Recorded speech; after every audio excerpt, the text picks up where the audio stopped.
Schmoes Know presents HorrorFlix, a podcast covering all things horror, suspense, and psychological thrillers in the world of cinema. And now, here are your hosts, Cobbster and Cody.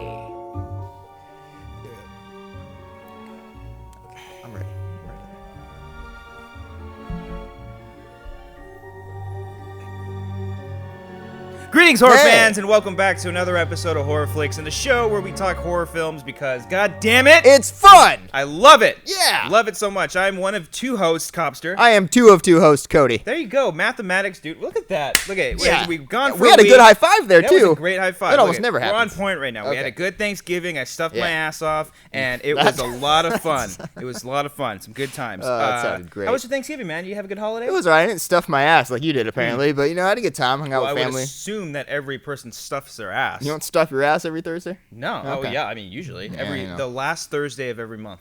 That's what I do. It's a good strategy. Yeah, that's what you have to. Otherwise, it keeps your protein up and it keeps you from being You don't want to be diabetic. unstuffed at any given point.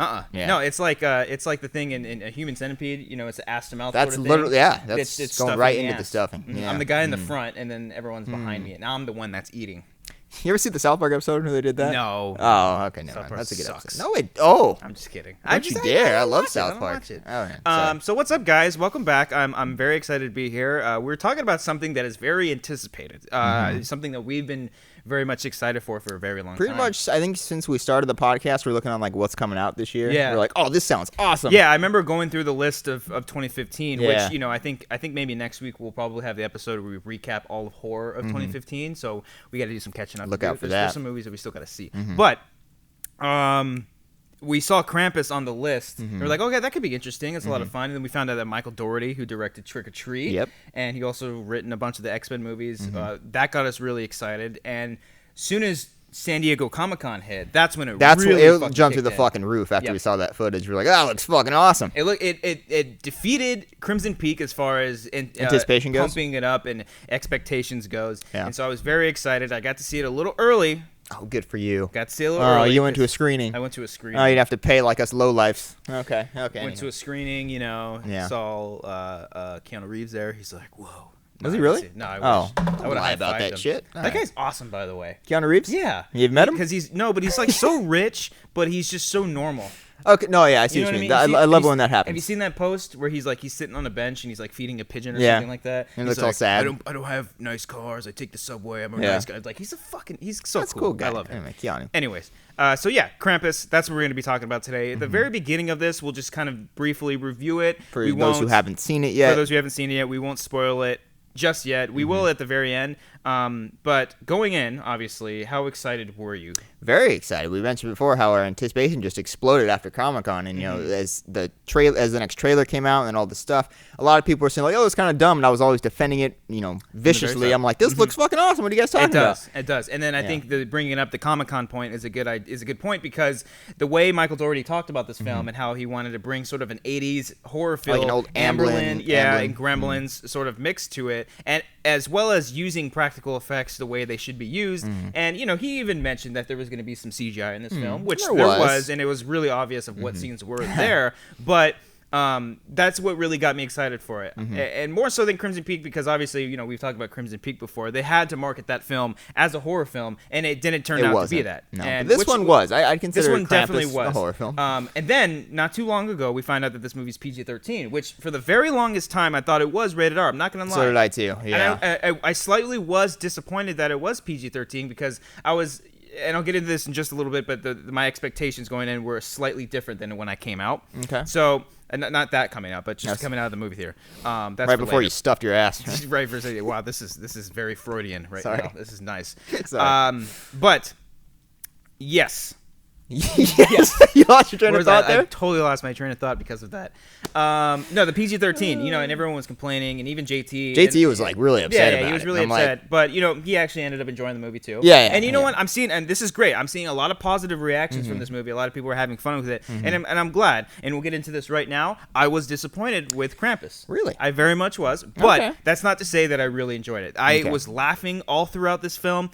I loved the charming moments of practical effects. Like they're some so of there. Some of these things I was just like in awe. I'm like, that's so cool to see. I'm just but like, From the very opening shot, I really did enjoy this film. I think my expectations were way too high, which is why I think I need to start lowering them a little bit for Star Wars, because you got to be careful. I need to be careful. I don't want to be too disappointed. But what were your overall reactions? I actually ended up enjoying this. I'm not necessarily going to go watch it again and again, but I might, if it's cheap, I might buy it on Blu-ray. I think I would buy it on Blu-ray. It's a really good movie. I enjoyed it. What was I going to say? Sorry, go on. Wow, we're losing. And now I lost train of thought. Yeah, Shit, that's my bad. No. I blame me for that. No, I think the reason why I went into this because I got it. Oh, you got it. Okay. No, what I was gonna say was you texted me, you saw it earlier or whatever, and you're like, hey, it wasn't that good, and I was like, oh no, or you're disappointed, something like that. I forget what you told me. It was a cute emoji with the fucking drop on the thing or whatever. I've noticed that whenever there's a movie that people are disappointed with, I kind of go into it with lowered expectations. Yeah. So most of the time, that happened a couple of times this year with movies. I've actually enjoyed it more than most people have.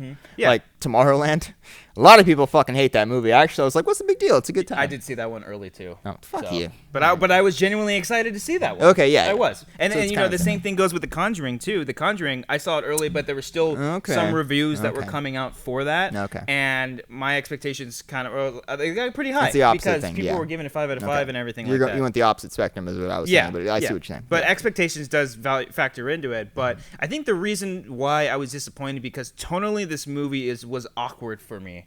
Because by the way they marketed from the trailers, and I can't necessarily blame it on the trailers for doing this, but they made it seem like a fun horror film in the sense that it was just going to be like I was expecting the entire family to die one by one in like the most brutal ways possible, and we'll get into the PG-13 and how they die in this, but it was something completely different. And then not to mention when I mentioned tonally is that this movie actually has heart and it kind of pulls on the heartstrings. That's something I really appreciated about this thing. I appreciate it, but it wasn't what I was expecting. I totally thought this was going to be a full-on fun Cabin in the Woods-esque type of film, where in the sense that you can just kind of sit down, plug your brain out, and sort of just enjoy what's in front of you.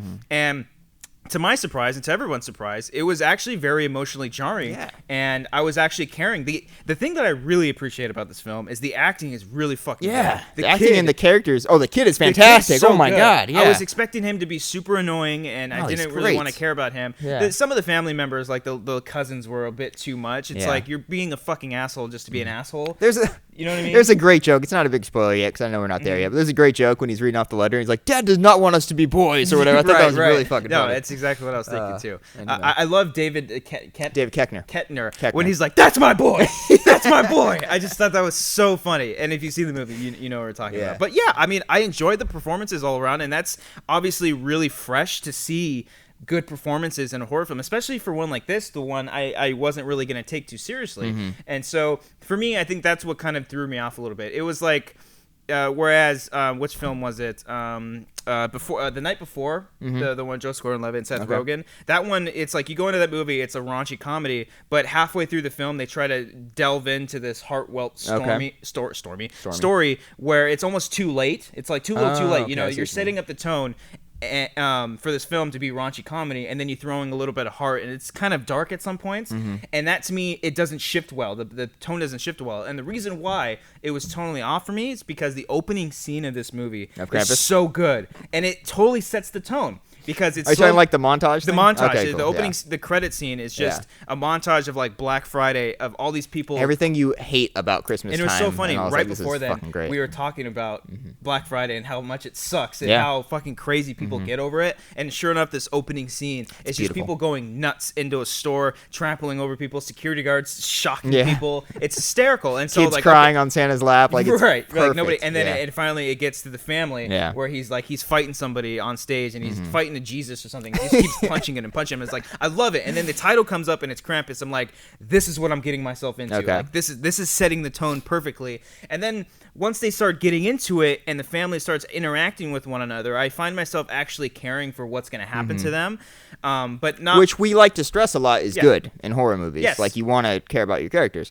But I see where you're getting where it's not what you're expecting. Like no, you know, like I don't know. Yeah, it's a perfect combination of it is Christmas Vacation meets Gremlins. Yeah. But I wish, and the other thing, and my other issue with this film is that I wish it was more of the Gremlins as opposed to the Christmas Vacation, because it has a great setup at the very beginning where it's a very dysfunctional family. No one likes to be here, and I'll mention this too. I don't like Christmas that much. Yeah? I really don't. You don't? My idea You're of just a Christmas heartless is Phoebe bastard, Cates' aren't you? My idea, what? You're just a heartless bastard. I'm a heartless bastard. Yeah. I don't care for it. You know, Okay. I love Halloween. I'll take Thanksgiving over this. Oh, I just fucking Christmas, hate Thanksgiving. Really? Oh, I can't stand it. Really? I cannot stand Oh, Thanksgiving. dude, turkey, mashed potatoes. I think turkey is honestly stuffing. one of the most overrated food I think you can possibly have. Jesus, Turkey, I thought yeah. people lost me with Chris. I think people might lose me with Christmas over Thanksgiving, but turkey overrated? How Yeah, dare you? turkey Dude, sucks. you get the biscuit, you put some mashed potatoes in it, and then you put turkey, and you get a little turkey sandwich like that. Mm-hmm. So good. Someone has to make like a gif of that. Just Please do it. Tweet at me, and I will pin it on my thing. Yeah. So. Yes, where was I? We're talking about the characters. I like Christmas. Yeah, my idea of Christmas is Phoebe Cates' speech about her father dying in the chimney and how much she hates Christmas. That's my idea of Christmas. No one in my family passed away on Christmas or anything. I'm just it's whatever. It's an overrated holiday. It's everyone trying to be as happy and joyful as they can, and they're not really that happy. They don't really want to be with other people. which is a good theme that they represented in this movie. do. I thought they did a very good. A lot of these characters, people would be like, oh, they're kind of stereotypical. Like you got the dad who works too much, and the mom the who's kind of Randy high Quaid strung. character You got the father or the brother-in-law who's kind of like an old redneck type, old school type thing. Yeah. But I really thought the writing was really good. He like really made them not as stereotypical as they seem. You know what I mean? You Absolutely. still end up caring for these people even though you've seen them in movies before. Yeah. So I just got a tip of the cap. And that's the thing I appreciate too, is because at the very start you're like at the very forefront of it, you're like, these characters are not going to be redeemable. Oh, you're yeah. gonna like that's why I wanted. Like I wanted them to all violently be killed. It's just in the sense of like when you go into a Friday the 13th movie, you want all these kids to die just because they're pieces of shit. But this family, they're pieces of shit. But there's still something holding them back from being all the way evil. Despite the cousins, like I hated the cousins. They were kids. They're kids, yeah. and it's just like they're just being assholes to be assholes. But there's like really key moments where these characters have moments with each other that I thought was really, really surprising and very, very genuine. Yeah. And so in that sense, I can appreciate it. But it wasn't everything that I was expecting, and I'm not gonna get everything I expect. I appreciate that, and this is a solid horror film, and I'm glad too, and I hope people go out there and see it. There's some really, really great moments. really great We'll moments. get That's what I'll into say. in spoilers later the parts that I really loved, Yeah. but there's some really good stuff. I'll say this: it's a decent horror film with great moments. I can see that. There's I can very, see you very saying great that. moments. They're The great ending moments. For me was, Yeah. we'll get into spoilers in a second, but I hated it at first, but then actually what happened, I was like, okay, I like that. I like that. Also, what I was mentioning earlier, what I wish it was more Gremlins is that I wish there was more of the creatures and His little Krampus minions. himself. I felt like they weren't really in it as much. Krampus, I thought, was barely in it. Yeah. Krampus was barely in it Yeah. too, and it's funny because we're kind of contradicting ourselves because sometimes we say less is more, and how we don't always want to see the things. I think this is one of those movies where I think we deserve to see everything that's going on, especially the use of practical effects. Because if it's like one creature, if it's like the Krampus creature, and it's like at the very start, you almost see it at the very start, but. If it's one of those things like a Jaws thing where we don't really want to see it, it makes it scary. I think that purpose is for a different film. Yeah, that I purpose can see is that. for a This more is- serious film that I wanted. This is more of a campy, lighthearted, fun Yes. thing you'd like to see more of. Campy, but self-aware that it's campy. Yeah. And we'll get into that obviously in just a second. But overall, I really did enjoy Krampus. I think it's definitely worth. You were a going little to check it out. disappointed though. I was pretty disappointed. Yeah, I'm not okay. gonna lie, but Yeah. I mean, I still I think, enjoyed it a lot. Yeah, I'm glad too, and I think Michael Dougherty is one of those guys that's gonna keep. Keep making movies, ascending dude. and You keep making movies. better films. So I'm excited to see what he's going to be doing next. Is he doing Trick or Treat too? I would assume so. I would assume he'd be a part of that's that. What he might be. I don't know if that's what he's doing next, but I definitely love this guy doing horror films. He understands it. He understands the social aspect of it as far as horror films and the characters go, and he can definitely bring out emotion in the characters. But just overall. Yeah, that's our non-specific thoughts. Yes. Let's go into some spoilers. Let's And get into by the way, spoilers. guys, this is going to be a shorter episode. We're winding down the year. There's a lot of crazy things that were going on. So we'll Let's get talk into about spoilers. Let's talk about the fucking gingerbread men, who Oh, I thought were incredible. I thought they were awesome. Look, Yes. CGI, yes, but those things are fucking hilarious. Really cool. Well, see, that's the thing. That's the thing that I loved about this movie was the creatures and how, especially when they were giggling, I'm like, that's so so Gremlins, great. but it's not ripping it off. No, it's no. honoring it. It's a great homage to that film. And even my favorite scene in this, and we'll come back to the gingerbread men, but my favorite scene in this entire movie is when they go to the basement. Okay. And all the toys come to life. You got the little remote control robot. You got the weird angel that's like the baby people, thing. the baby angel, and even you get the teddy bear. Oh, the teddy bear one is bear great was too. so That was like awesome. Five Nights at Freddy's. It was just like boom, boom, Yeah. boom. And even what reminded me a lot of Gremlins is that the dad, he's like constantly getting stabbed by this thing. Yeah. And that's like the funny thing about Gremlins is like it's like this PG, lighthearted Christmas movie with really, really dark elements of horror in it. And people are getting fucked up left and right. Yeah. And that's what I really appreciated. I just wanted to see more of that. Like that one scene, I wanted that whole to be scene was spread out. I will say that's what I wanted more of the movie to be. If that's my one complaint, that whole scene and probably the last 30 minutes in general, I thought were exactly what I wanted the movie to be. I just wish it was a little bit more in that from the get-go. It was a lot more setup than there was actually because I felt like a lot of the time nothing really happened, and then there was a lot of setup and build-up, and that whole scene paid off. But it was like once that hit, it was just like that was the highest, that was the climax for me, and then it sort of just went down after that. Okay. I think for me it loses it just a little bit as far as story-wise towards the end because people.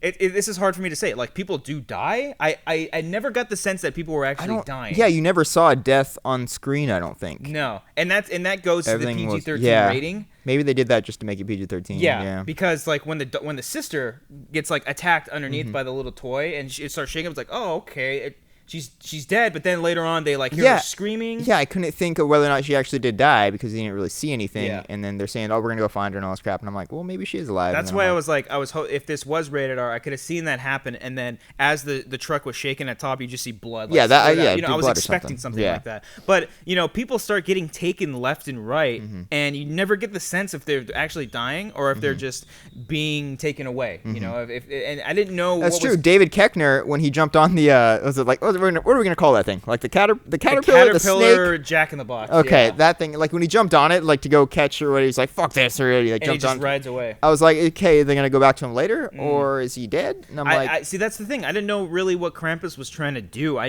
understood, and I like that idea of like if you lose all hope, then it's gone. Krampus is gonna come in and invade your life, and I like them tiptoeing on that line of trying to redeem yourself and being hopeful because by keep the the end, fire burning, both literally and metaphorically. Yes, exactly. Yeah. And by the end of the film, it's just like once all hope is gone, it's like that's it. Even when you think that there's a little bit of spark left in you, it's not going to matter because it's be careful what you wish for, honestly too.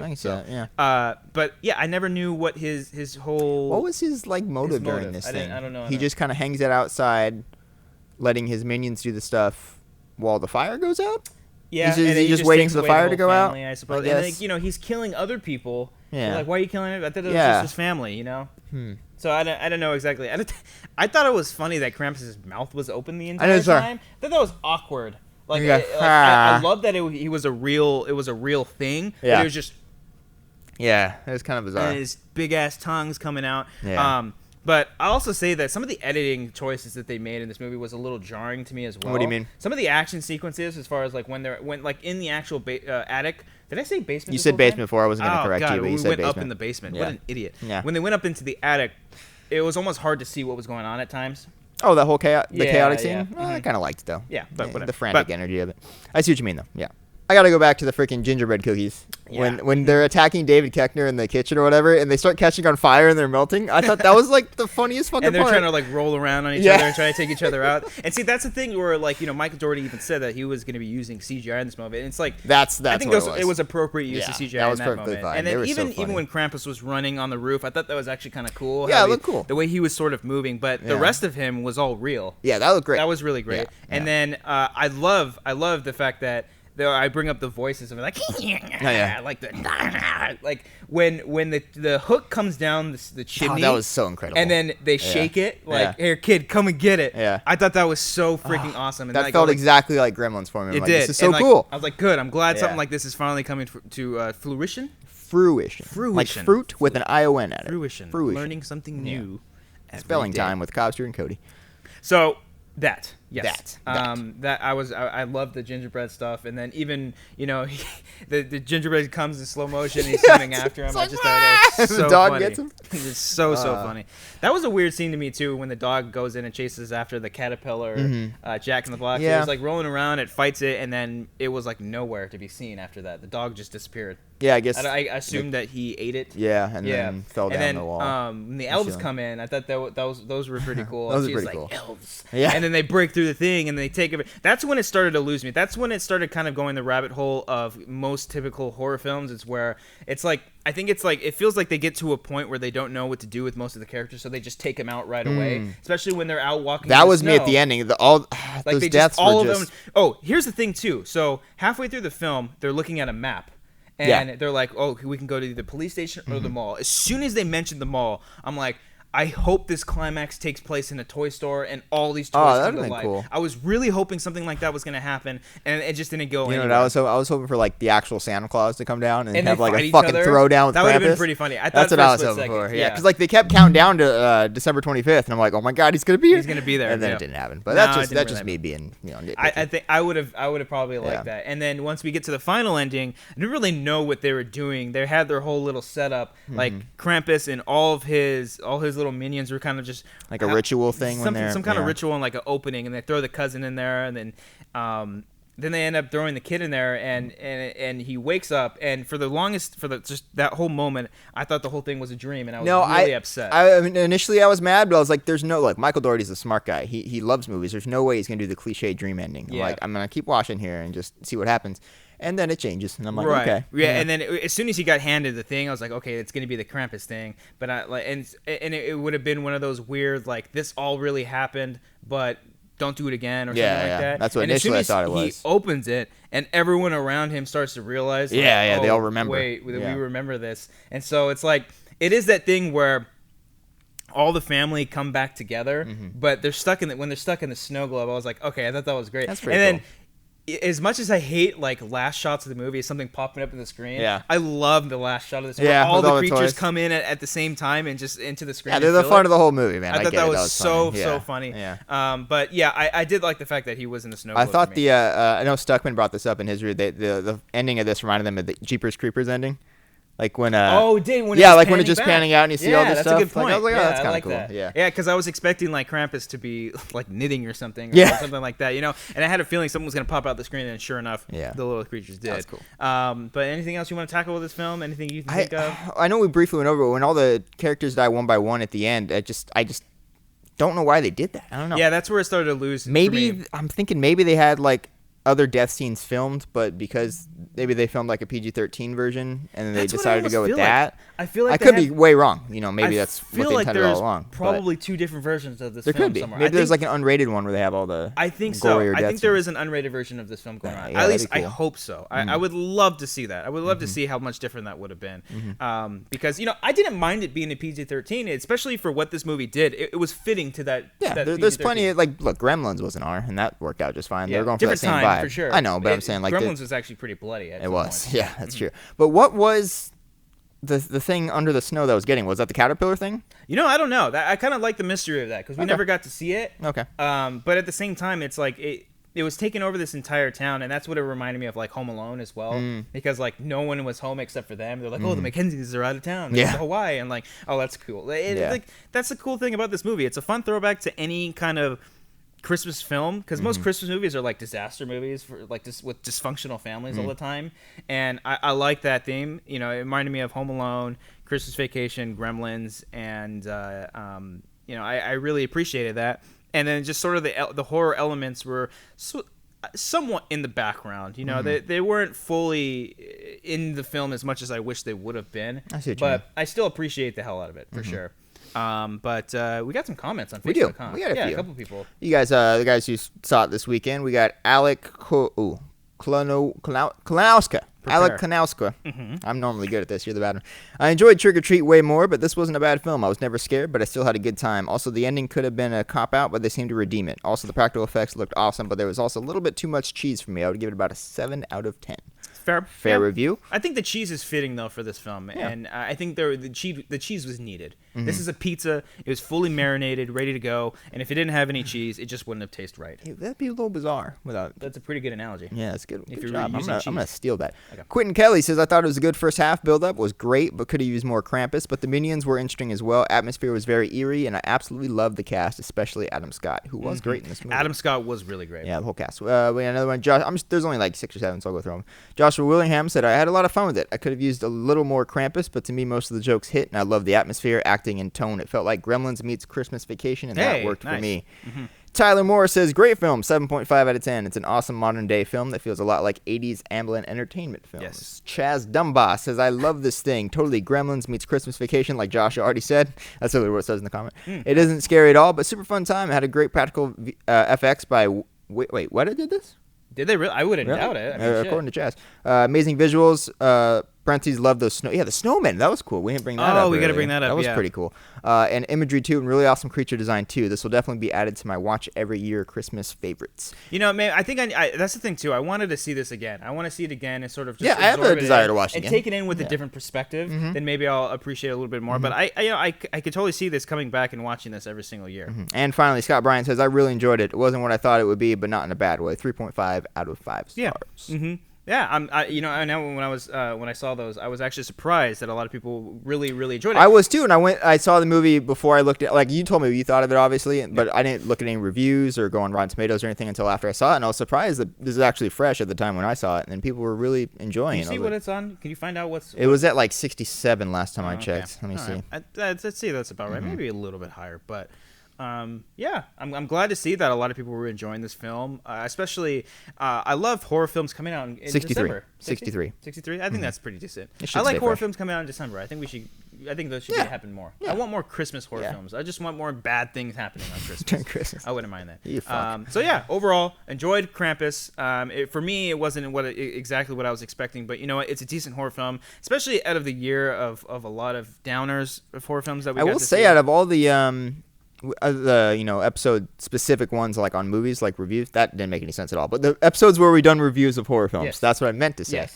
A lot of them have been kind of disappointing this year, and except for maybe The Visit and I guess this one, if you want to call it that. But yeah, it's been a weird year for horror. We'll talk about it next week. But, yeah. I think what we'll do either next week or the week after, because we're gonna be taking a break for Christmas for a bit, and I think what we'll do is kind of go a recap of all of 2015. There's still some movies that I need to see. Not The Witch, but I do want to see The Witch. What's the other one with the mom? Dear Mommy. Goodnight Mommy. Goodnight Mommy. That one is on PlayStation Network, so I'm gonna. Okay, it is cool. I'm gonna watch that too. So we should check that out. Got to try to find a screening for The Witch somewhere. Yeah, it's tough. We don't live in LA, guys, so it's tough for us to really. Okay. Well, yeah, but we live we live next to LA. You want to drive 2 hours to LA?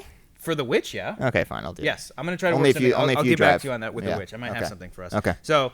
Thank you guys so much for watching this episode of HorrorFlix. Please comment down below and let us what you know. Let us know what you think about Krampus down below in the comments. We really like to hear your guys' thoughts. If you guys agree with us, you disagree with us. What do you guys think about Trick or Treat? What do you think about Michael Dougherty? Check out our Facebook page. We're almost at 1,000 likes. We would really appreciate if you can get us up there to 1,000. That would make us great. And he will do a whole episode with his shirt off. And then follow us on Twitter, the HorrorFlix Show. You guys can find all those things at the end of the slate of this video, because we're on video, and we're also on iTunes. Tell them about that. Go ahead and rate and review on iTunes. Keep us on those charts. We're on the charts, damn. We're there to stay. Keep us on there. Keep rating and reviewing. You already brought up the channel, right? SK Podcast. Fuck it, I'll say it again. Go ahead and subscribe to SK Podcast if you haven't already, and all that fun stuff. Twitter, we are at HorrorFlix Show. Same thing with Instagram. We already mentioned Facebook. I'm on Twitter at The Real Cody Hall. And I'm at Cobbster 15, so you should do us a favor and follow us, because we've got some really fun stuff coming for you guys. Do we? That was like genuine, like fake happy right there. We got some really fun stuff. We got some fun stuff for you guys. Yeah. Cody, why don't you take us out with a nice little ballad, something sweet, something very nice. Living on a prayer.